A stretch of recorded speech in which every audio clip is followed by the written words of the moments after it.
ওই, কি হয়েছে বলো? আমি তোমাকে ভালোবাসি, তাহলে আমার সাথে এত খারাপ ব্যবহার করো কেন? কি বললে? আমি খারাপ ব্যবহার করি? ভালো না লাগলে ব্রেকআপ করে ফেলো। সরি।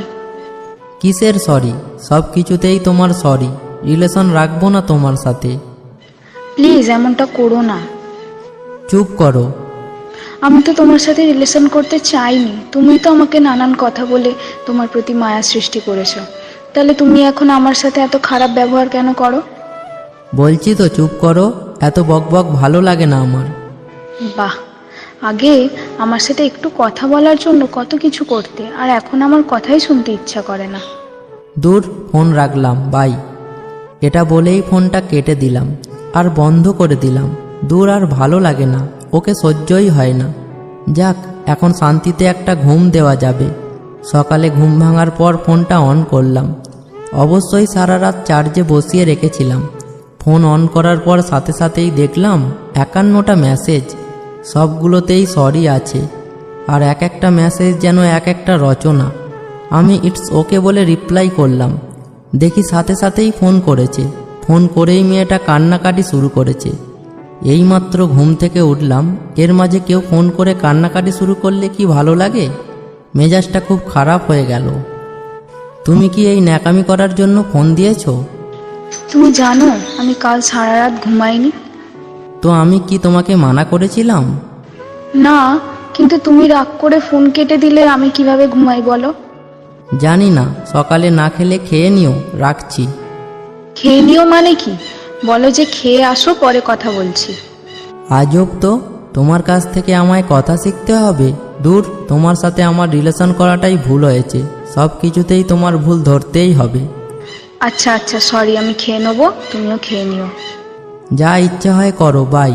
বলেই ফোনটা কেটে দিলাম। এই মেয়ে তো খুব আজব, শান্তিতে ঘুমাতে তো দেবে না, আবার ঘুম থেকে উঠলেও বকবক শুরু করবে। কেন যে এর সাথে রিলেশন করেছিলাম? অন্য কেউ হলে কবেই চলে যেত। সারাদিন বন্ধুবান্ধবদের সাথে মজা করেই কাটিয়ে দিলাম। ও অনেকবার ফোন করেছিল, কিন্তু রিসিভ করিনি। বন্ধুরা যখন বলছিল কী রে, এত ফোন কে করছে, তখন বলেছিলাম আর বলিস না, একদম তেজপাতা করে দিচ্ছে জীবনটাকে। বলেই সবাই হো হো করে হেসে উঠলাম। রাতে ঘরে ফিরে নিজেই ফোন করলাম। হ্যালো। এই, কোথায় ছিলে সারাদিন? কোথায় ছিলাম মানে? আমি কি জানতে পারি না? হ্যাঁ, জানতে পারো, কিন্তু যেভাবে বলছো মনে হয় আমাকে সন্দেহ করো। না না, সন্দেহ না। তাহলে ফোন করলাম জিজ্ঞেস করবে কেমন আছি, কি করছি। তা না করে উল্টে বলছো সারাদিন কোথায় ছিলাম। আসলে কি জানো তো, তুমি আমায় বিশ্বাসই করো না। রাতে খেয়ে নিও। ভেবেছিলাম অনেকক্ষণ কথা বলবো, তা নয়, দিলে তো মনটা খারাপ করে। তাড়াতাড়ি ঘুমিয়ে পড়ো। শুভরাত্রি। হ্যালো হ্যালো, শোনো। কি বলবে বলো। একটা কথা বলি, তুমি রাগ করবে না তো? বলো, কি বলবে? আজ না একটা ছেলে আমাকে কল দিয়েছিল। আমি নাম্বার চিনি না, তাই রিসিভ করেছিলাম। ছেলেটা নাকি আমায় পছন্দ করে। পরে আমি ফোন কেটে দিয়েছি, নাম্বারটা ব্ল্যাকলিস্টও করে দিয়েছি। এত হাসার কি হলো? ও, একটা ছেলে পছন্দ করে, আবার সে ফোনও করেছে। এই কারণে মন খুশিতে নেচে উঠেছে, তাই না? ছি, অন্য একটা ছেলের জন্য একবারও আমার খোঁজ নিলে না আজ। তোমায় অনেকবার ফোন করেছিলাম তো। দূর, ফোনটাই কেটে দিলাম। মেয়েটাকে কষ্ট দিলে মুখে একটা রহস্যময় হাসি ফুটে ওঠে। ঝগড়ার সময় ওকেই দোষ দিই, আর ও এতে নিজেকে অপরাধী মনে করে। আর কখনো আমার উপর রাগ করলে ইমোশনাল ব্ল্যাকমেল করে বিভিন্ন কথা বলি, তখন উল্টে নিজেই আমায় সরি বলে। অর্থাৎ দোষ ওর থাকলেও ওকেই সরি বলতে হবে, আর আমার দোষ থাকলেও ওকে সরি বলতে হবে। তো এভাবেই চলছিল। আরও অনেক রকমের রাগ ওর উপর দেখাতাম, কিন্তু মেয়েটা মৃদু হাসিতেই সব মেনে নিত। ইদানিং সময় নামক জিনিসটা ওকে একদমই দেওয়া হতো না। হঠাৎ একদিন ও বলল ওর নাকি বিয়ে ঠিক হয়েছে। এটা শুনে আমার এত খুশি হয়েছিলাম, তা বলে বোঝানো সম্ভব না। বন্ধুদেরকে পার্টিও দিয়েছি, মনে হচ্ছিল বাঁচলাম। কিন্তু শেষ দোষটাও ওকেই দেব, তাই আরও কিছু ইমোশনাল কথা বলতে লাগলাম। কি, তুমি বিয়ে করে নেবে? আমার কি হবে? আসলে মেয়েরা এমনই হয়, ভালোবাসে একজনকে আর বিয়ে করে আরেকজনকে। তোমাকে এত ভালোবাসার এই প্রতিদান দিলে? আসলে সব মেয়েরাই এক। আমি কি করব বুঝতে পারছি না। তুমি প্লিজ কিছু করো। তুমি প্লিজ তোমার মা বাবাকে আমাদের বাড়িতে পাঠাও, ওনারা কিছু একটা করবেন। আমি তোমাকে ছাড়া থাকতে পারবো না। আমি কিছু জানি না। আমি তোমাকে বিশ্বাস করেছিলাম, কিন্তু তুমি শেষ পর্যন্ত আমাকে ছেড়ে চলে যাচ্ছ। প্লিজ এমন করে বলো না। তো কেমন করে বলবো? কেন যে তোমাকে এত ভালোবেসেছিলাম, নিজের কাছেই লজ্জা লাগছে। কাকে ভালোবেসেছি আমি? একটা স্বার্থপরকে। ছি। মেয়েটা কাঁদছে আর আমি মনে মনে হাসছি। এভাবেই আরও কয়েকদিন চলে গেল। আজ মেয়েটার বিয়ে। ওর বিয়ে হওয়াতে আমি মনে হয় সবচেয়ে খুশি হয়েছি। বিকেল 5টার দিকে একটা ফোন আসলো। রিসিভ করার পর মেয়েটা বলল, খুব ইচ্ছে ছিল তোমাকে নিয়ে বাকি জীবনটা কাটিয়ে দেবো, কিন্তু তা আর হলো না। আচ্ছা, তুমি কি একটা সত্যি কথা বলবে? তুমি কি আমায় সত্যি ভালোবেসেছিলে? হ্যাঁ, তবে জানি না এটা সত্যি নাকি মিথ্যে। তুমি প্লিজ ঠিকমতো খাওয়া দাওয়া করো। আমি তো তোমার আর খোঁজ নিতে পারবো না। রাত করে ঘরে ফিরলে কেন? খুব তো বলতে আমি তোমাকে খোঁচা দিই। আজ থেকে আর দেবো না। প্লিজ ভালো থেকো, নিজের যত্ন নিও। তোমাকে চিরতরে মুক্ত করে দিলাম। বরপক্ষ চলে এসেছে, আর কথা বলতে পারবো না।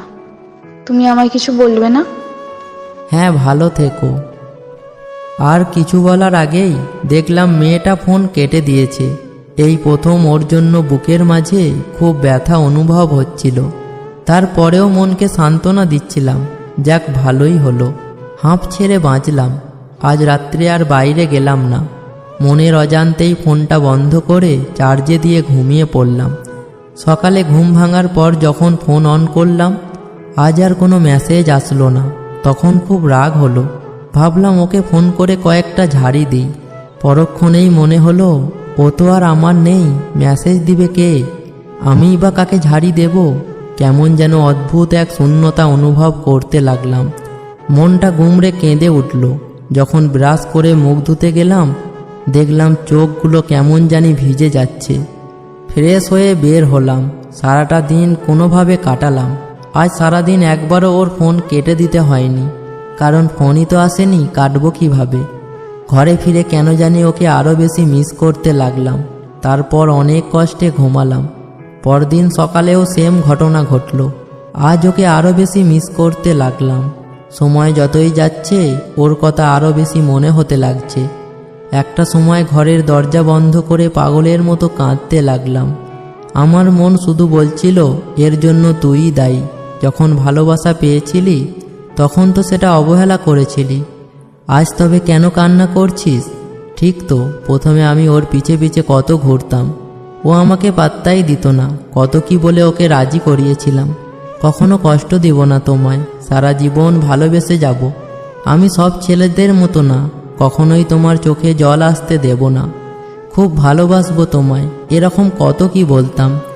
আর ভালোবাসা পাওয়ার পর কতই না অবহেলা করেছি মেয়েটাকে। ও আগে আমাকে প্রায়ই বলতো, ভালোবাসা হারিয়ে গেলেই বোঝা যায় তা কি ছিল। কিন্তু তখন কথাটার মানে বুঝতাম না। এখন বলি, যদি একবারও বুঝতে পারতাম ভালোবাসা হারানোর পর আমার এত কষ্ট হবে, তাহলে কখনোই তা হারিয়ে যেতে দিতাম না। এখন মাঝে মাঝে খুব কান্না করে বলতে ইচ্ছা করে, একবার ফিরে আয় প্লিজ, আর কখনোই কষ্ট দেব না তোকে। তুই রাগলে যেভাবেই পারি রাগ ভাঙাবো, কোনো মিথ্যা বলবো না।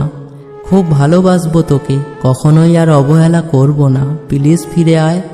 তোর সাথে যে খুব মন খুলে কথা বলতে ইচ্ছে করছে। এরকম অনেক না বলা কথাই রয়েছে ওর জন্য, কিন্তু ও আর ফিরে আসবে না। আমার এত কিছুর জন্য তো আমিই দায়ী।